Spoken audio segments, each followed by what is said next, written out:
Alright, so the Eagles just got some massive news a few days ahead of their matchup with the Cowboys, as they just saw the return of a ton of key players to practice, and it seems like they could all be on track to play this Sunday and provide a huge boost to this Eagles team. Speaking of which, it seems like one of the Eagles' secret weapons could be looking to provide a boost to the defense very soon, as the Birds and Nick Sirianni may have just revealed plans to get their rookie edge rusher out on the field in a much bigger role as soon as possible. So we're going to talk about that and so much more Eagles news starting right now. What's going on, everybody? Welcome to the Philly Fan 21 channel. If you're new, I'm Evan and I cover all things Philadelphia Eagles. And just one day post trade deadline, the team looks pretty much exactly the same, as like I talked about yesterday, Howie Roseman and the Birds decided not to make any trades at the deadline, despite all the rumors saying that they might. Meanwhile, they saw some of their biggest threats in the NFC make some moves, like the Commanders who got Marshawn Lattimore and the Lions who got Zadarius Smith. But even with these moves and the lack of moves on the Eagles side of things, I'm still very confident in this team moving forward, and I think you should be too. I mean, the fact of the matter is that they are one of the hottest teams in the NFL right now. They've won 4 straight games. They're tied for the 3rd best record in the NFC. They're right in the division race, and for the most part, they've been playing some great, well-rounded team football.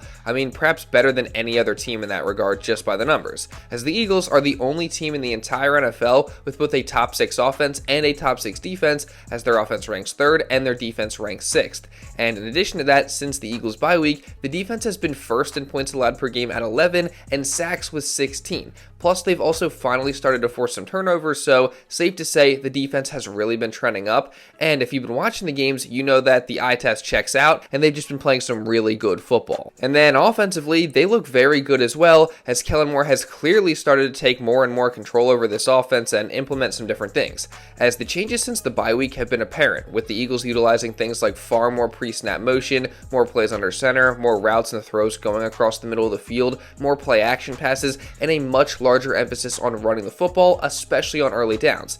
And it has really paid off, as the Eagles offense has looked really good since the bye week, as they're averaging around 28 points per game in that span, and the individual players have just looked really good as well. And that includes quarterback Jalen Hurts, who after a rough first 4 games of the season bounced back with an incredible 4-game stretch, and in fact it was a historic 4-game stretch for the Philly QB, as in this 4-game stretch Jalen Hurts is just one of 4 quarterbacks in NFL history to be above a 70% completion percentage, over 1,000 yards, over 12 touchdowns, and have no turnovers of any kind. And the 3 other quarterbacks to do that are Tom Brady, Drew Brees, and Aaron Rodgers twice. So that's some pretty elite company if you ask me, and Jalen Hurts is right there with them as the 4th quarterback to ever do this in a 4-game stretch. So you cannot tell me that that's not super impressive. And the thing that really sticks out to me is the turnovers, or lack thereof for that matter, because it's no secret that Hurts really struggled with turning the football over, really dating back to the end of last year and in the first 4 games of this season, as he had turned the ball over 7 times, which obviously was not great.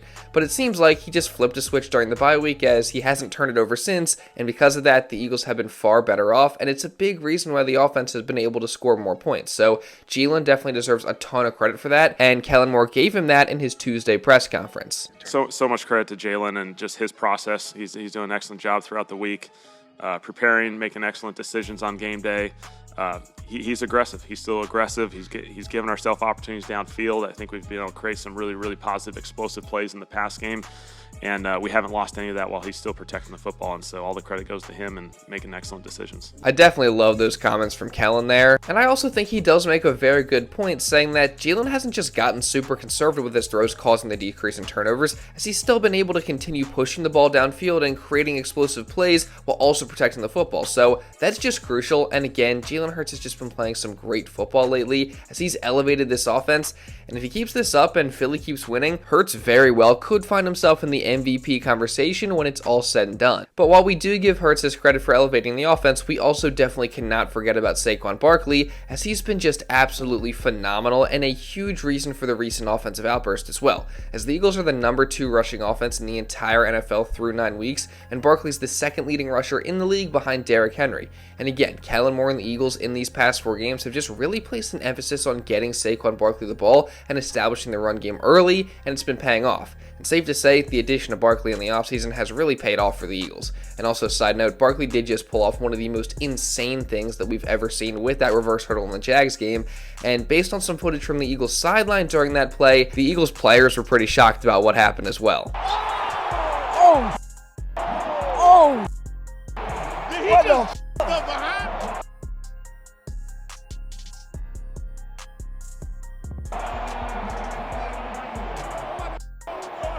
You see that?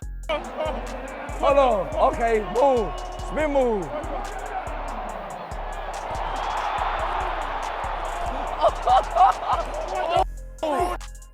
This crazy. Just like you.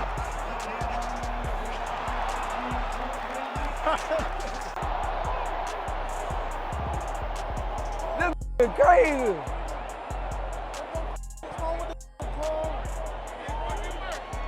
Ooh, I ain't never seen no shit like that. Hey, what buttons you have to press? Oh, you gotta, they gotta put that shit in man, huh?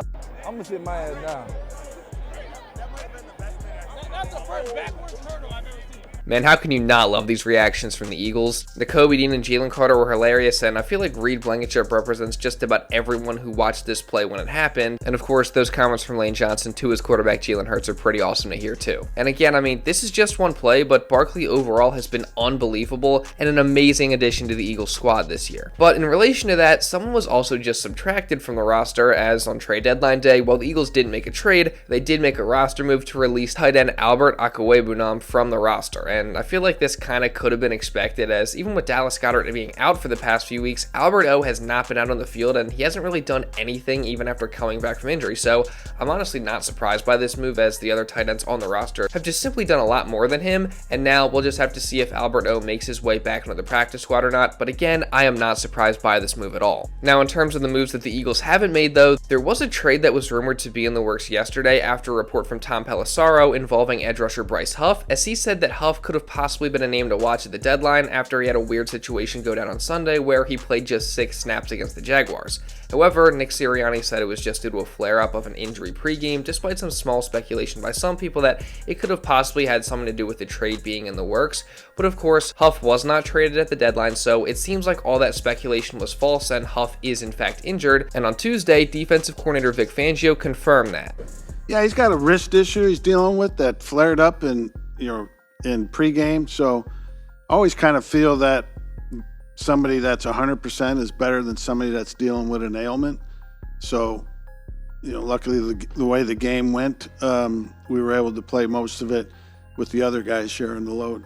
So there you go. Huff was in fact dealing with a wrist issue, which is what cost us very limited role on Sunday, and Huff has now also made it to the deadline, which I personally thought he would, because I honestly didn't think trading him made much sense at all. And now, hopefully, Bryce Huff can just get healthy and continue to trend up as he has in previous weeks, so he can become that impact player that the Eagles need him to be with the contract that they signed him to. And we'll get more of an update on his injury later today and as the week moves on. But very interestingly, and staying with the edge rushers, it seems like one younger player is about to be added to the mix, and I'm talking about the rookie Jalyx Hunt, as even though he hasn't had very much of a role through the first 8 games, Nick Sirianni just had some comments today that make it seem like that's about to change. We feel good about the rotation. I think all 4 of those guys have done a nice job.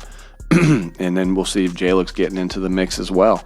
I think he's been doing a good job at practice to be able to go that. So we feel like we have 5 guys in that rotation that can get after the passer, that can crush the edge on the run. So that is certainly very revealing, as based on those comments, it certainly seems like it is in the Eagles' plans to start to give Jalyx Hunt some sort of role in the defense and rotating into edge rusher starting very soon. And personally, I love this because Hunt is a very athletic and talented player, and even though he is somewhat of a raw prospect, getting him some in-game experience is exactly how you get to develop him and just help him get comfortable so that he can take on a bigger role moving forward.